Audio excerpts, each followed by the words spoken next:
नमस्कार मित्रों, राधे राधे, जय श्री कृष्ण, जय श्री प्रेमानंद महाराज। दोस्तों, आज का कहानी आपका सोने का तरीका को बदल देगा। हम अक्सर कुत्तों का नाम तो लेते हैं, लेकिन उनकी असलियत पर शायद ही कभी ध्यान दिया होगा। जब गुस्से में या मजाक करते हुए किसी को गाली देनी होती है तो हम बिना सोचे समझे कुत्ते का नाम ले लेते हैं। क्या कुत्ता सच में इतना गया गुजरा है? हमने कभी भी यह नहीं सोचा कि वह भूखा प्यासा हमारे ही घर के दरवाजे पर पड़ा हुआ रहता है और हम उसे अनदेखा कर देते हैं। लेकिन जब गाली देने की बात आती है तो हम बिना कुछ सोचे समझे उसका नाम ले लेते हैं।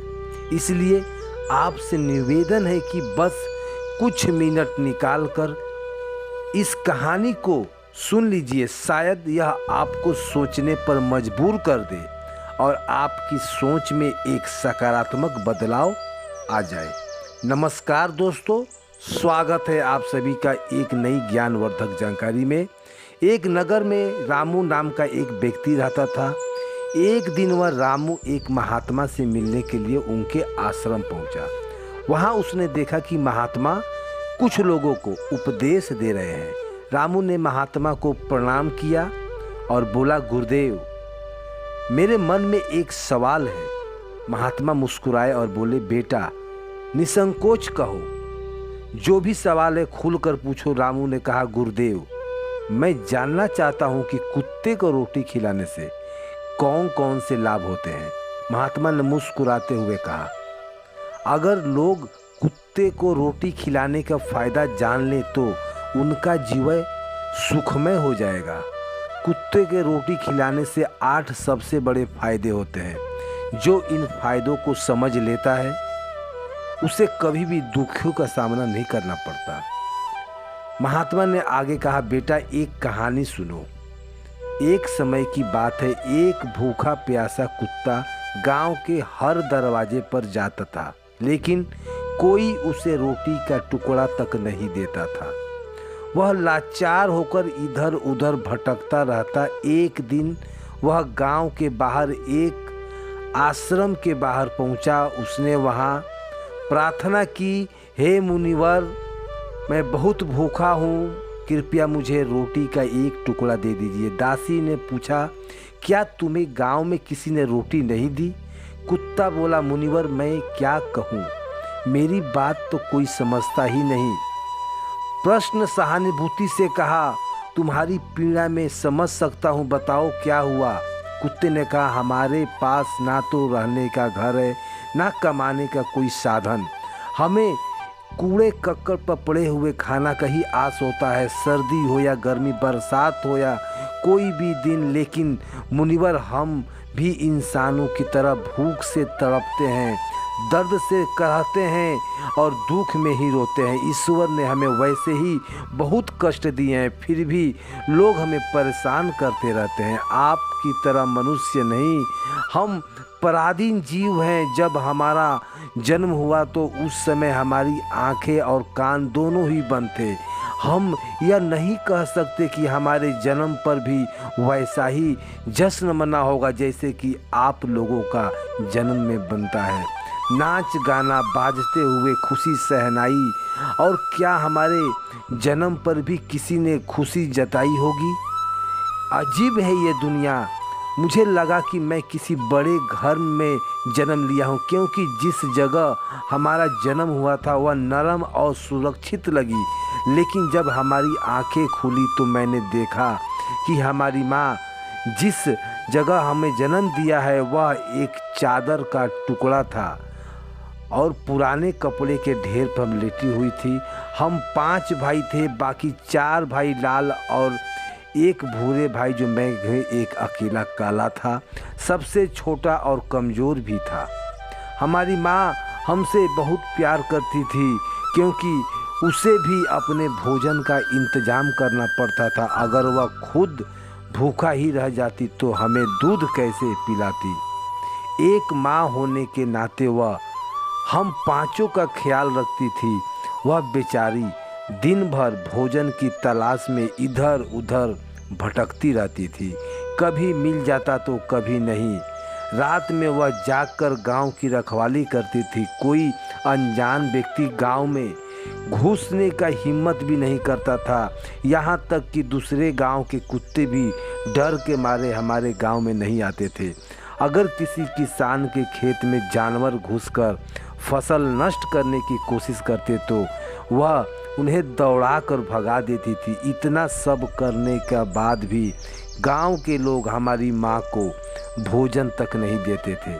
मजबूरी में उसे कभी कभी छीना झपट भी करनी पड़ती थी। अगर लोग उसे ऐसा करते देख लेते तो लाठी और डंडों से पिटाई भी करते थे और मेरी माँ को भागना पड़ता था। भूखी प्यासी रह जाती थी। हे मुनिवर, भूख तो हमें भी आपकी तरह लगती है।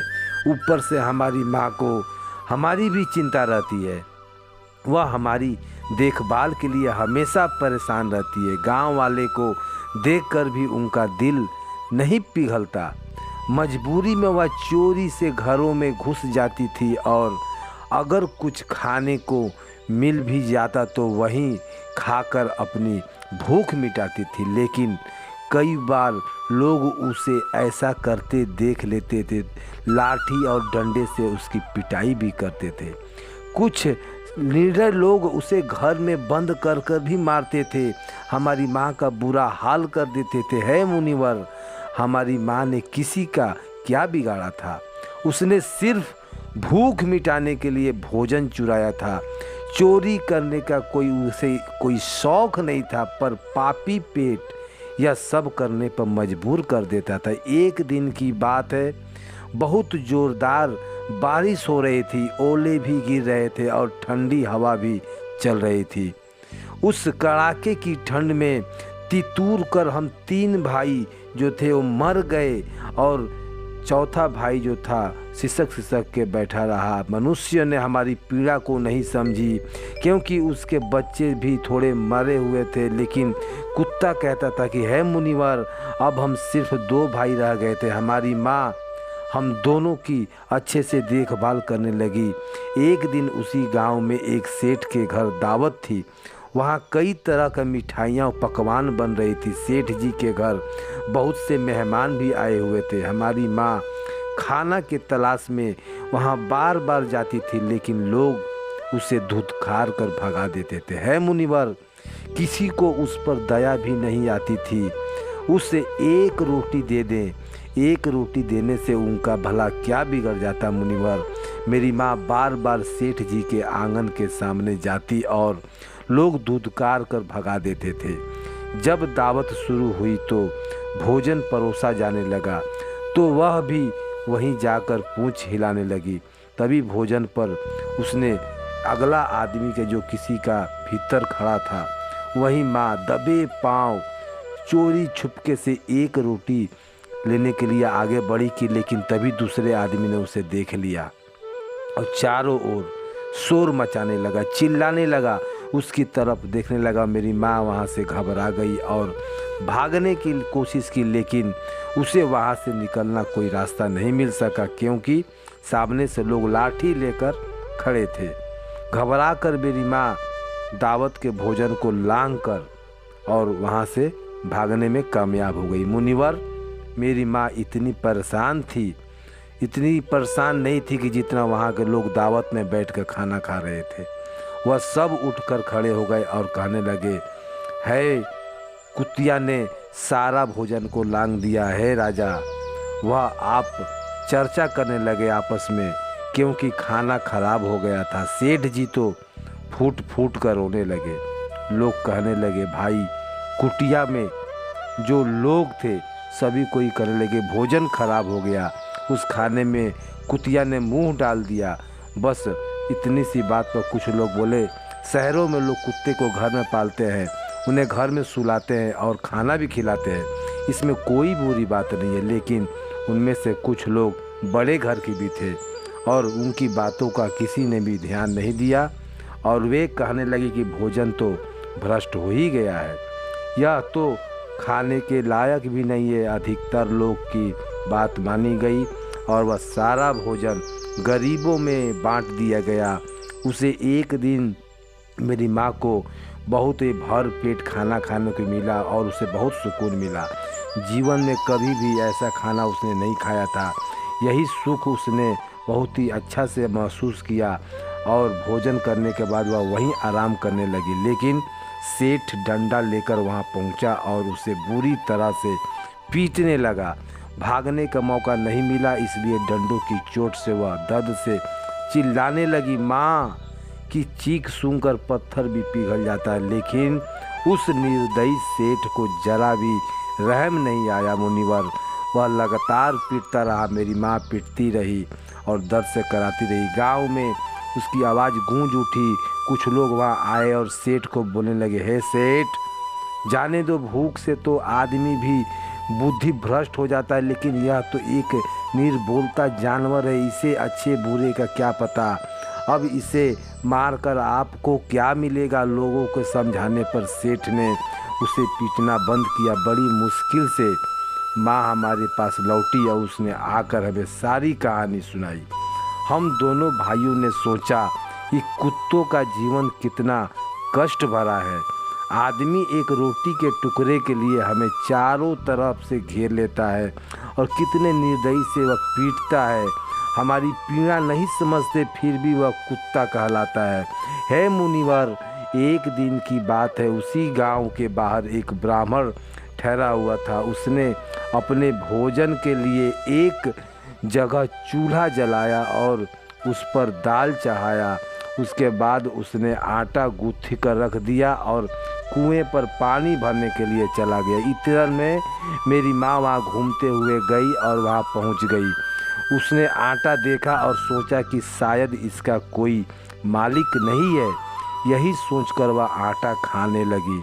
उधर ब्राह्मण ने कुएं से पानी भरता हुआ देख लिया कि उसकी आटा एक कुतिया खा रही है। वह दुखी होकर रोने लगा, क्योंकि वह भी 2 दिन से भूखा था और थका भी हुआ था। कुछ लोगों ने कहा, अरे भाई ब्राह्मण, यह कुतिया अभी कुछ दिन पहले सेठ जी का खाना भी खराब कर दी थी, तो रसोई में सारा खाना बिगाड़ दी थी। ब्राह्मण दुखी होकर बोला, भाई मुझे क्या पता था कि यह दुष्ट कुतिया मेरे आटे को ही पीछे पड़ी रहेगी। फिर ब्राह्मण ने लाठी उठाई और मेरी माँ पर टूट पड़ा। माँ ठीक से आटा खाई भी नहीं होगी कि वह लाठियाँ उसके ऊपर बरसने लगी और वह फिर कई महीने तक उसके दर्द से करा उठी थी। मुझे समझ में नहीं आया कि आदमी कितना स्वार्थी है। हम उनके लिए कितनी मेहनत करते हैं, उनकी रखवाली करते हैं, लेकिन वह हमारी तकलीफ़ नहीं समझते।